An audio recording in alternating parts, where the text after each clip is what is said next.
Hi again, it's Isaac, I'm back, and if you're watching this video, you might be a parent, a grandparent, a brother, a sister, or a young person yourself, and you might be watching this video because I think everyone at some point in their life has thought to themselves, what on earth is happening with the next generation? What's going on in young people's minds? And I know sometimes it's a scary thought to imagine what's going on in a young person's mind, but maybe some of you have asked that question.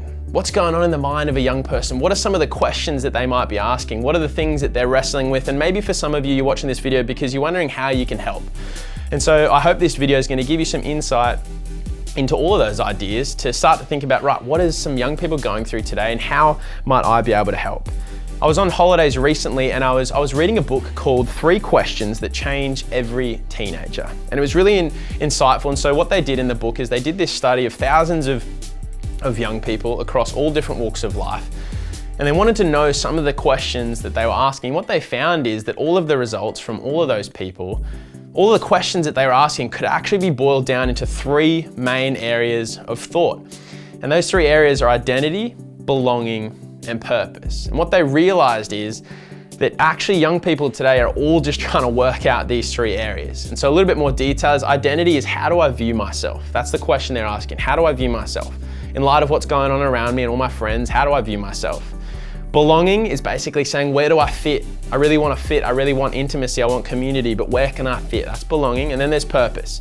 And purpose is, how can I actually contribute? What do I have that I can contribute to the world? What's my purpose in the world? And so these are the things that young people are really wrestling with. And I don't think you have to look very far to see that some of the young people in our communities are struggling with these things.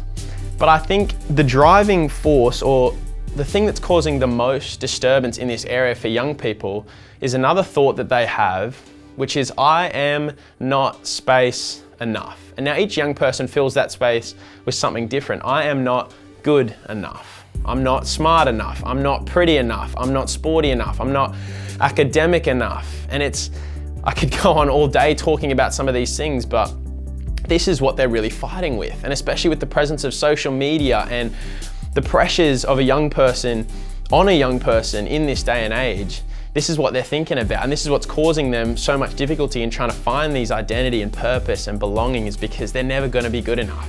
And they're never really going to find these things because they're struggling to feel like they're enough for everybody in their life. And I'd really like to move towards a gospel-centered answer. I really would love to be a part of helping young people understand that, hey, you can actually have a Christ-centered identity, a Christ-centered belonging, a Christ-centered purpose, but where does this start? So I want to give some helpful things, or a beginning, a first step towards helping young people realize that they can find an identity, a belonging, and a purpose. And it comes from John chapter 6, verses 1 to 15. It's Jesus where he feeds the 5,000. Maybe you've heard that story before. But if you haven't, I'd encourage you to go and read it, because I'm not going to have time to go through it all. But what happens is there's all these people here, 5,000, and the disciples come to Jesus and they say, hey, like, what are we supposed to do with all these people? How are we going to feed them all? And Jesus says, look, we're going to get some things to feed them. And so the disciples go, and long story short, they find this young boy, and he has 5 loaves and 2 fish.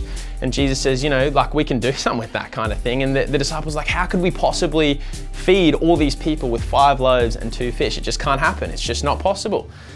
But what happens if you go and read the story is that Jesus takes what this young boy had.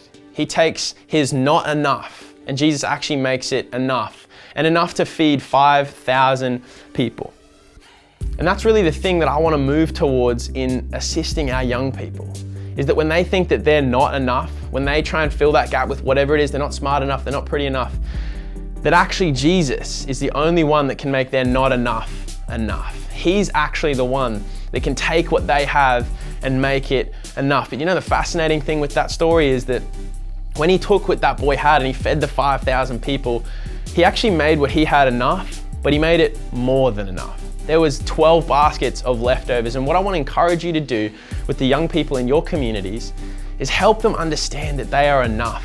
And with Jesus, he can make them enough, and he can make them more than enough in a way that they will never be able to fully comprehend, but he can help them in their lives and help them to help other people in their lives. And as they begin to realize what Jesus has done for them, and that Jesus has given them a name and that he can make them enough, they can actually begin to realize their identity and purpose and belonging, and that actually all of those things come from a life centered in Christ. And I don't think we can ever say it enough that God thinks young people are enough. So I hope again that was helpful for you in the circles that you find yourselves in. Jesus can make you enough, and actually more than enough. And with him, he can give you an identity, a belonging, and a purpose.